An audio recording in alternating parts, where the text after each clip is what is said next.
Regresamos. Noticias todo el tiempo. Continuamos en Noticias todo el tiempo y bueno, vamos con otro tema porque sigue el proceso legal para el uso medicinal de la marihuana. Ya se publicó el decreto oficial y a partir de ahora pues corre un reloj de 180 días para que la COFEPRIS establezca las reglas del juego. Los efectos de esta planta y sus antecedentes se lo explicamos en el siguiente material de nuestro compañero Freddy Morales.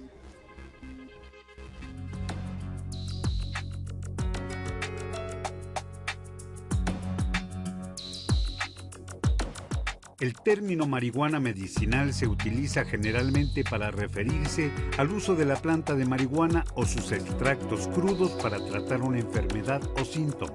Las sustancias psicoactivas principales de la marihuana están en más de 400 compuestos, de los cuales 66 se llaman cannabinoides, que son químicos relacionados al componente delta 9 tetrahidrocannabinol, cuyos efectos alteran la mente, por lo que causan graves consecuencias en la salud de los usuarios. Los cannabinoides tienen un rol muy importante en las regulaciones del placer, la memoria, el pensamiento, la concentración, la motricidad, la percepción del tiempo, el apetito, el dolor y los sentidos tacto, olfato, audición y la vista. El interés en drogas utilizadas en varios países con el químico cannabidiol se debe a la virtud que se dice tienen en el tratamiento de ciertas enfermedades como el SIDA, la esclerosis múltiple, Alzheimer o la epilepsia infantil, que ocasiona convulsiones violentas en los niños. Es el caso de Graciela Elizalde, una niña de 8 años de edad originaria de Monterrey, cuyos padres lograron en el 2016 un amparo que les ha permitido importar y aplicar a la pequeña aceite de cannabidiol para tratar una epilepsia agresiva que padece, denominada síndrome de Lennox-Gastaut. Precisamente fue este triunfo legal el que dio pauta para que el Congreso de la Unión aprobara reformar la Ley General de Salud para permitir el uso de derivados del cannabis y el Código Penal para despenalizar su cultivo en el país cuando estas actividades se realicen con fines médicos y científicos. Hoy, la marihuana para uso medicinal es legal en México y el sector salud cuenta con 180 días para reglamentar y normar la manera como se siembre, obtenga y se produzcan sus derivados. Por lo pronto, quien lo hará será un laboratorio establecido de la Comisión Federal para la Protección contra Riesgos Sanitarios, COFEPRIS. Aunque ya hay solicitudes de empresas para participar, pero hay que entender, no cualquier persona podrá acceder a estas sustancias. No se trata de la legalización para uso recreativo del estupefaciente. Es solamente para uso medicinal, bajo supervisión médica. Freddy Morales, Capital Media. Y el consumo de sustancias psicotrópicas, de drogas, pues no tiene estigmas sociales. Aunado a ello, sabemos que pues es normal que los adolescentes hagan uso experimental de muchas cosas. Por ello, es necesario que los padres se preocupen y también aborden el problema de la drogadicción. Por eso hoy el doctor Mario Ricardo Gallardo Contreras, jefe del Servicio de Psiquiatría del Hospital Juárez de México, nos acompaña en el estudio para orientar pues, a todas esas familias y padres de familia que no saben qué hacer con este tema cuando los hijos comienzan a consumir o tienen a tener esos primeros contactos con sustancias prohibidas, etcétera. Doctor, ¿cómo está? Hola, buenos días. Bienvenido. Gracias por la invitación. Pues no, al contrario, gracias por venir hasta los estudios de Efecto Televisión. Precisamente platicábamos antes de entrar a la entrevista, pues el peligro o los factores, los riesgos a los que se encuentran hoy en día los jóvenes o en todas las décadas, ¿no? Incluso creo que a todo el mundo nos tocó cuando éramos jóvenes, Claro. que nos llegaran a ofrecer o que llegáramos a tener esa curiosidad por las drogas, ¿no? Sí, Claro. Hablamos de una manera real. Sí. Eso existe Sí, y nadie está como lejos o exento de este tema. Vamos a comenzar por ahí, doctor. Sí. ¿Cómo pueden hacer los papás? Están preocupados porque sus hijos tengan el contacto con las drogas. Yo creo que primero habría que definir qué es la farmacodependencia. La farmacodependencia, ¿no? sería el término médico que se le puede dar estricto, ¿no? a este tipo de problemas. El uso de drogas, ¿no? Y tiene que ver con un estado psíquico, pero un estado psíquico que también da manifestaciones físicas en un momento dado, y que esto va a ser la interacción entre dos cosas, entre un organismo vivo y una sustancia terminal. esto te va a dar alteraciones en el comportamiento del individuo. Sí. Esa alteración del comportamiento del individuo hace una interacción en el cual entonces yo utilizo la droga de forma continua o esporádica, ¿sí? Sí. Para tener una necesidad. ¿Cuál es la necesidad que tengo? Pues primeramente utilizar la droga para tener un efecto que es placentero. O al suspender la droga me da una situación de abstinencia que se llama. Entonces, una serie de síntomas físicos y psicológicos que me afectan y entonces la vuelvo a utilizar, tengo un fenómeno reforzador y entonces sigo utilizando la droga. Entonces, eso sería como la definición básicamente de eso. De esto surgen dos cosas. Primero, una que es que el niño o el adolescente, que generalmente empieza alrededor de los 15 años cuando empieza el uso de drogas, empieza a tener una tolerancia. Quiere decir que yo utilizar una droga y requiero de dosis mayores para tener el mismo efecto que tenía anteriormente. A eso se le llama la tolerancia. Sí. Pero con el tiempo, esto me va haciendo que yo también abuse de la sustancia, ¿sí? Y entonces esto me lleva a un proceso de intoxicación constante de la droga. Y me puede dar como efecto secundario una abstinencia, que sería que yo utilizo la droga durante un tiempo, necesito cantidades mayores para tener el mismo efecto, Sí. y cuando la suspendo la droga, entonces me da muchas manifestaciones físicas. Entonces, ese sería el rubro grande, ¿no? Y podríamos hablar de que habría drogas que pueden ser funcionales y drogas disfuncionales. Por ejemplo, hay sujetos que toman la droga y mediante la droga pueden trabajar, pueden hacer actividades, todo eso. Y los disfuncionales serían aquellos sujetos que viven exclusivamente para la droga, no trabajan, tienen un deterioro social, un deterioro laboral, ¿sí? Un deterioro familiar, ¿no? Sí. Y siguen consumiendo la droga a pesar de las consecuencias que tiene, ¿no? Básicamente, ¿no? Y es que hay casos que mencionan, ¿no? Dicen, es que yo sin estas sustancias no puedo hacer mi vida normalmente Exactamente. porque la necesito para poder funcionar correctamente, Exactamente, ¿no? sí, sí. ¿Es un pretexto o sí llega a pasar Yo creo de que sí es Cuando necesario ya eres que la adicto, consuman? obviamente sí las necesitas, ¿no? Pero en realidad yo creo que el factor importante es prevenirlo. Ahora, este problema de la farmacodependencia pues es multifactorial, existen muchas causas desde factores individuales, por ejemplo, que el individuo tiene un trastorno de personalidad, Ok. una personalidad sociopática, una personalidad límite que está entre el borde entre estar normal y ser anormal, ¿no? Una necesidad de autoafirmación muchas veces. Tú mencionabas hace ratito la experimentación como un factor importante de a ver qué se siente con la droga. El gran problema de eso es que muchos de los adolescentes no se quedan nada más con experimentarla, sino que les gustó el efecto y lo siguen utilizando. Y como te mencionaba hace rato, da un esfuerzo reforzador, entonces si la suspendo me siento mal.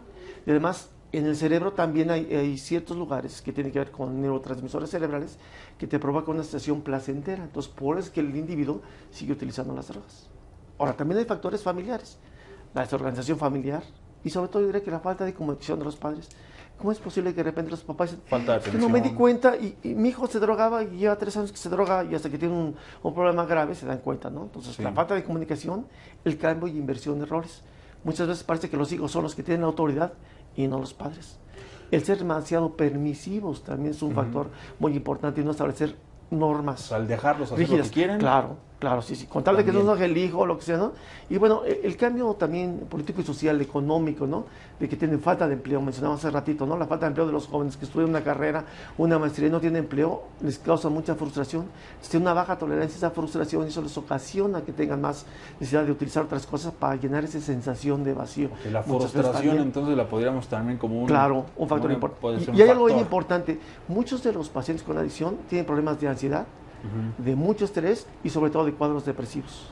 Tú sabes, cuando tratas la depresión a tiempo, evitas que el paciente caiga en esas situaciones de drogadicción. De acuerdo, doctor. Ahora, mencionando precisamente a los papás, ¿cómo saber si un adolescente pues está consumiendo drogas? Los papás, ¿cómo pueden darse cuenta? Pues a lo mejor directamente sin preguntárselo, algún tipo de comportamiento o algo que puedan hacer los Yo niños. creo que generalmente son sujetos que ya no siguen una vida normal. Hay un deterioro social, laboral, académico, se vuelven más irritables, ¿sí? Dejan de hacer las actividades que hacían normalmente. Por ejemplo, la marihuana se ha visto que uno de los factores principales que causa es desmotivación. Entonces, el muchacho que era bien estudioso, que se relaciona con los demás, ya ves que no se relaciona con las demás gentes, que de repente, pues lo ves que empieza a tomar drogas y que de repente tiene abstinencia por la droga, ¿no? Que su atención está centrada en a ver dónde hay algún tipo de droga para utilizarla muchas veces.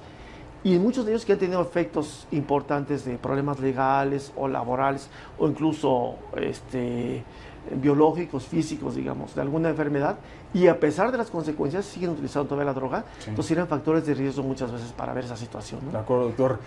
Antes de que se nos vaya a terminar el tiempo, pues entonces pasemos al tema de ya está el problema, ya se detectó que el adolescente, que el niño está consumiendo drogas, y lo difícil es cómo tratarlo, ¿no? Y lo digo difícil porque de repente a lo mejor uno como los papás, hablar con los adolescentes de ese tema, pueden sentirse rechazados los papás, porque si no les pusieron atención antes en determinados casos, ahora que están dentro de un problema, a lo mejor los adolescentes hasta vergüenza, dicen, ¿no? ahora menos, ahora sí me pones atención, ¿no? Dirán ellos, es cierto. ¿Cómo se ataca? ¿Qué tratamientos? ¿Qué pueden Yo hacer? creo que lo primero sería prevenirlo, ¿no? La prevención. Cuando tú ves que un hijo tiene problemas o se junta con compañeros que ya tienen problemas, entonces de alguna manera guiarlo al hijo y que tenga comunicación con los padres, o sea que el padre sea un buen amigo de él y lo entienda en primer lugar.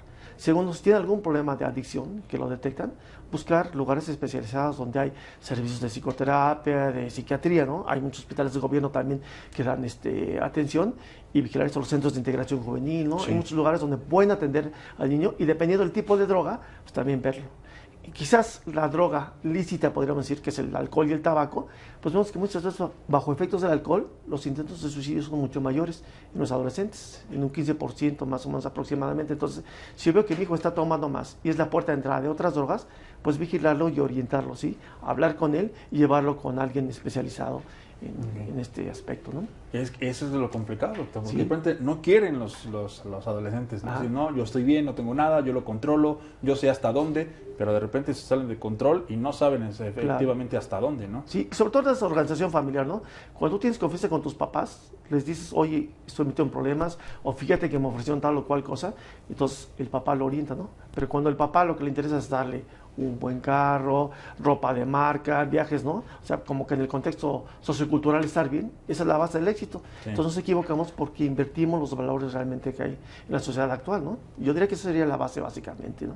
La prevención, ¿no? Sobre todo la prevención, yo creo que eso es lo importante. La buena comunicación de siempre, porque no solamente en los momentos complicados, sino pues en todo momento, ¿no? La comunicación que debe haber entre padre e hijo, pues para evitar ese tipo de problemas y otros, ¿no? Mencionaba, por ejemplo, la depresión. Sí, la depresión, la ansiedad, ¿no? O trastornos de personalidad también el individuo muchas veces, ¿no? Te decía, la frustración constantemente que sienten los jóvenes en la actualidad, ¿no? Y la inversión de valores, ¿no? Serían las bases. Pero yo creo que en el hogar es el primer punto donde tiene que intervenir la familia para que su hijo no caiga en drogas. Ok. Doctor Mario Ricardo, ¿algo que quiera comentar finalmente que no le haya preguntado y que sea importante mencionar en este tema? Pues yo creo que cada droga tiene diferente tipo de tratamiento, algunos requieren internamiento, otros no, pero que básicamente cuando ellos detecten algo, no les dé vergüenza a los chamacos hablar de lo que tienen, de esta inseguridad que tienen, y que los papás se comuniquen y no lo vean como un estigma. Porque fíjate que en los hospitales muchas veces, incluso en los psiquiátricos, a veces el psiquiatra, ¿ves? Es drogadicto, pues dale atención, sácalo y ya quítalo encima. Hay un estigma. Entonces tampoco lo ayudan. En lugar de ayudarlo también, lo vuelven a rechazar y lo que necesitamos es comunicarnos con él y entender y comprender lo que le pasa. Ese sería mi comentario. Doctor, pues muchísimas gracias doctor Mario Ricardo Gallardo del Hospital Juárez de México. De hecho, pues para mayor información, aquí tenemos las redes sociales del hospital. La página de internet es la www.hospitaljuarez.salud.gov.mx y en redes sociales en Facebook y lo encuentran como Hospital Juárez MX, también en Twitter como Hospital Juárez M y también tienen un blog, ¿no? De Hospital Juárez de México. .blogspot.mx. Ahí está para mayor información de estos temas y de otros que quieran pues acercar a la gente, ¿no? A conocer para estar saludablemente bien, emocionalmente bien, pues todo en familia. Por supuesto. Doctor, muchas gracias. Gracias a ti. Que tengan un excelente día. Gracias por estar con nosotros. Vamos a ir a la pausa. Estamos todavía en Noticias todo el tiempo para llegar a la recta final. Regresamos. Noticias todo el tiempo.